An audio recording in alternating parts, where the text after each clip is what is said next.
God, I don't know how to say this without sounding ungrateful. I'm scared all the time, not of something new happening. I'm scared of losing what I already have. The little stability I've built, the people who are still here, the quiet routines that keep me standing. I wake up already bracing myself, like something is waiting to be taken. Why does it feel like nothing I hold is safe? Why does loving anything feel like inviting loss? I know. You're tired of carrying that fear alone. You don't say it out loud much, but it hums underneath everything you do. Even in the moments that are supposed to be calm, your body stays alert. You listen for footsteps that aren't there yet. You think this fear means you don't trust me. That's not what it means. It means you have learned, over time, that things disappear. Sometimes slowly. Sometimes without warning. You have lived through moments where what you depended on was suddenly gone. And your mind remembers that better than it remembers safety. So now, when something finally feels steady, your heart tightens instead of resting. You're not wrong for that. But you are exhausted by it. You try to prepare for loss as if preparation could soften the impact. As if staying tense might protect you. But tension doesn't actually guard what you love. It only keeps you from fully being with it. You ask why it feels like nothing is safe in your hands. Part of the answer is hard to hear. Everything you hold is fragile. Not because you're careless. Not because I'm cruel. But because you are alive in a world that changes. I don't say that to scare you. I say it because you already know it. You feel it in your chest every time you get attached. What you're really afraid of isn't losing things. It's losing yourself when they're gone. You remember how disoriented you felt before. How quiet the days became. How you didn't recognize who you were without what you lost. So now you grip tighter. You watch closer. You try to anticipate endings before they arrive. But notice this. Even with all that fear, you are still here. Still breathing. Still loving. Still building small pieces of life again. That doesn't erase what hurt you. But it tells a quieter truth. Loss changed you, but it didn't erase you. You think I'm silent about your fear because I want you to just trust. That's not what I'm asking. Blind trust isn't what heals a nervous heart. What I'm offering you is presence. Not a guarantee that nothing will be taken. But a promise that you will not disappear when something is. I stay with you in the before. In the waiting. In the imagining of worst outcomes. I'm there when your mind runs ahead of the moment you're in. You don't feel me because fear is loud. Fear fills the room and leaves little space for anything else. That doesn't mean I'm absent. It means your system learned to survive by listening for danger. There is nothing wrong with you for that. But I don't want fear to be the only voice shaping your days. Not because fear is evil. But because it was never meant to be your home. You are allowed to enjoy what you have without rehearsing its ending. That doesn't tempt loss. It honors the present. You worry that relaxing means being careless. It doesn't. It means letting yourself be human for a moment. I see how carefully you love now. How you don't give your whole heart at once. How you keep part of yourself ready to retreat. That kept you safe before. But safety built only on withdrawal becomes another kind of cage. I am not asking you to throw your heart open recklessly. I am asking you to notice when fear is making decisions for you. When it's deciding how much joy you're allowed. How deeply you can rest. You think if you expect loss, it will hurt less. But pain doesn't measure itself against expectations. It arrives as it is. What changes pain isn't prediction. It's support. It's knowing you won't face it alone. You don't need to harden yourself to survive the future. You need steadiness beneath you. That steadiness isn't the things you're afraid of losing. It's not the people, the routines, the sense of control.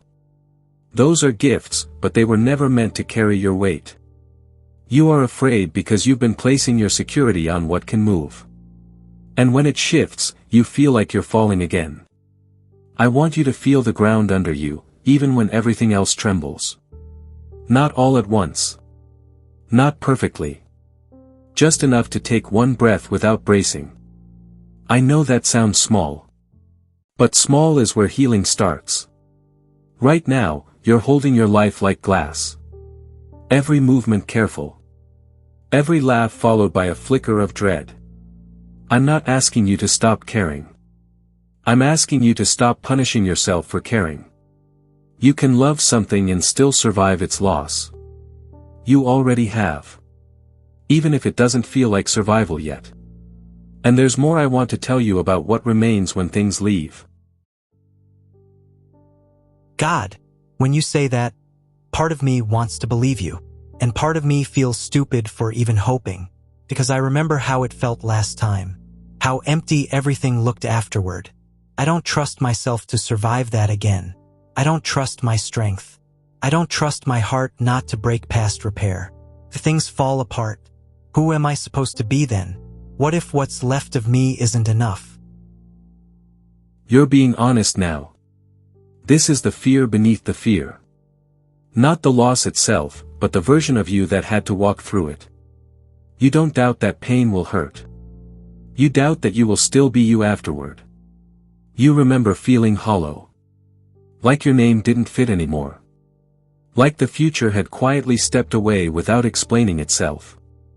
So when I speak about surviving, you hear it as pressure. As if I'm asking you to be stronger than you feel. That's not what I'm doing. I'm not asking you to trust your strength. I'm asking you to notice what carried you when you had none. You didn't survive because you were brave. You survived because something in you kept choosing the next breath. Even when you didn't want to. Even when you didn't call it hope. You think survival has to look like confidence. It doesn't. Sometimes it looks like staying quiet. Sometimes it looks like getting through the day without collapsing. You did that. Not because you were unbreakable. But because you were held in ways you didn't recognize at the time. I know you're afraid that if everything falls apart again, you'll be erased. But you weren't erased before. You were altered. That distinction matters more than you think. Loss rearranges you. It strips away assumptions. It leaves you standing in a body that feels unfamiliar. And in that disorientation, you assumed you were gone. But what was actually gone was the version of you that existed before the pain. That version doesn't come back. Not because it should. But because it can't carry what you've learned now. You're afraid of becoming someone you don't recognize again. But you're already someone you don't fully recognize. And you're still here. You ask who you're supposed to be if things fall apart. You don't get to decide that in advance. That's part of why the fear feels unbearable.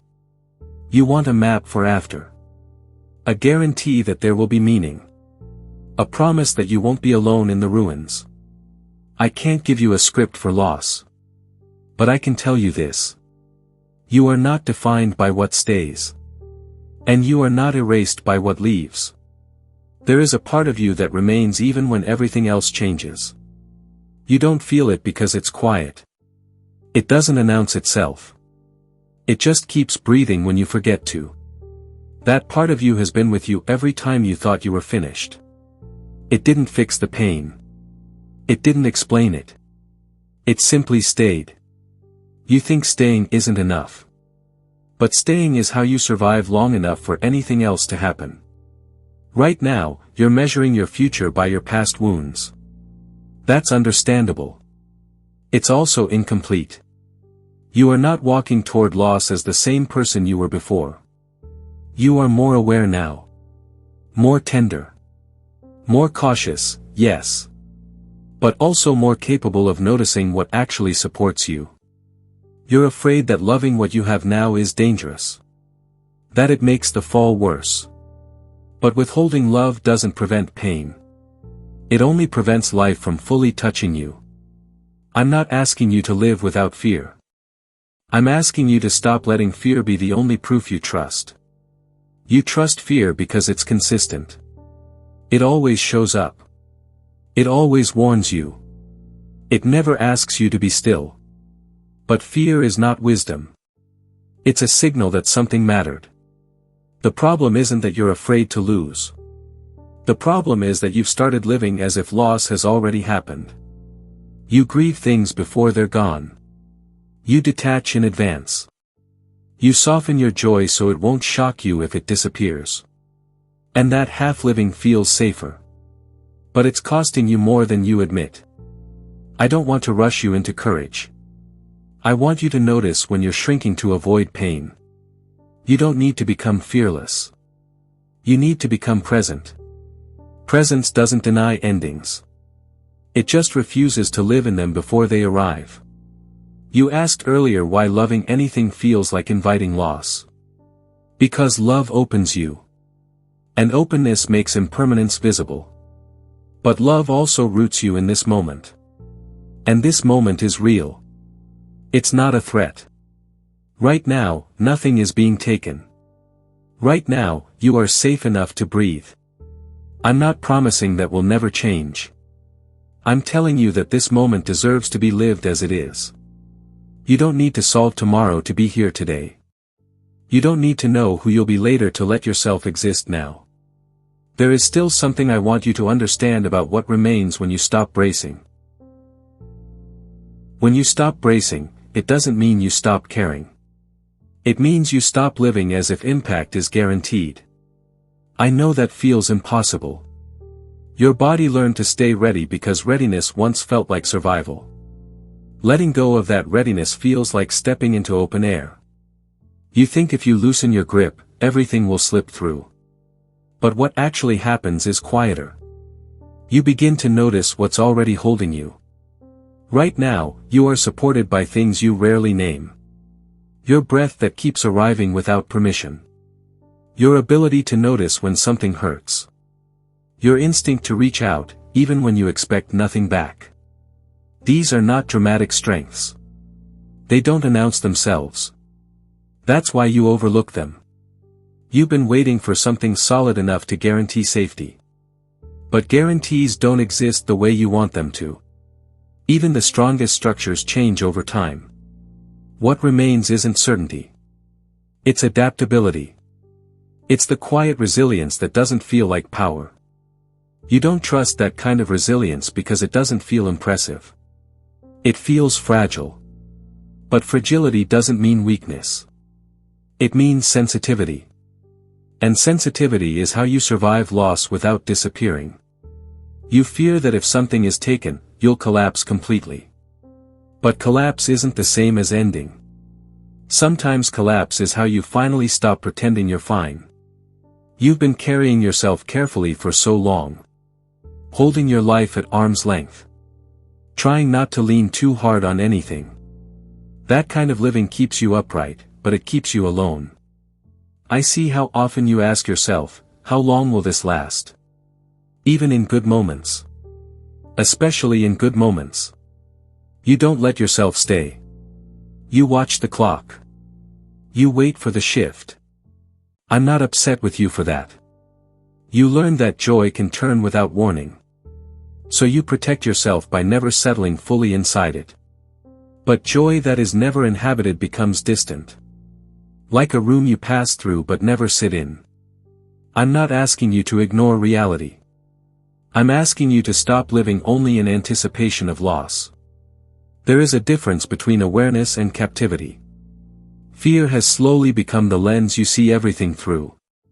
Not because you want it to. But because it once kept you alive. You don't need to shame that fear away. You need to thank it for what it did, and then loosen its grip. You are allowed to let moments be moments. Not lessons. Not warnings. Not rehearsals for grief. Just moments. You worry that if you don't prepare, you'll be blindsided. But no amount of preparation makes loss painless. It only makes the present heavier. You're carrying tomorrow's sorrow into today. And today was never meant to hold that much. I know you want to be ready. But readiness doesn't come from tension. It comes from trust in your ability to respond when the time comes. You've responded before. Not perfectly. Not gracefully. But honestly. And honesty kept you alive. You think you need to be stronger next time. You don't. You need to be supported. Support doesn't always look like rescue. Sometimes it looks like staying present long enough to feel what's actually here. Right now, what's here is not loss. It's fear of loss. And fear feels real because it speaks in images and memories. But it's still not the event itself. You don't have to punish yourself for something that hasn't happened. I know you're tired. Tired of watching. Tired of holding back. Tired of loving with one foot out the door. That tiredness is a signal. Not that you're failing. But that this way of living is costing you more than it's giving. You don't need to suddenly trust everything. You don't need to make peace with impermanence in one moment. You just need to let yourself rest where you are. Even briefly. Rest doesn't mean pretending nothing can hurt you. It means allowing yourself to stop anticipating pain for a moment. You're afraid that if you rest, you'll miss the warning signs. But rest doesn't make you blind. It makes you human again. I am not standing at the edge of your life, waiting to take things away. I am with you in the middle of it. In the ordinary days. In the fragile attachments. When something ends, I will be there too. Not to explain it. Not to justify it. But to remain when everything else shifts. You don't have to imagine that now. You don't have to prepare your heart for it. This moment doesn't require defense. Let yourself feel what's here without scanning for what's next. Let yourself sit inside the life you still have. Even if it scares you to care this much. You are not foolish for wanting things to last. You are human. And being human means loving what cannot be guaranteed. Not because it's safe. But because it's real. For now, that is enough.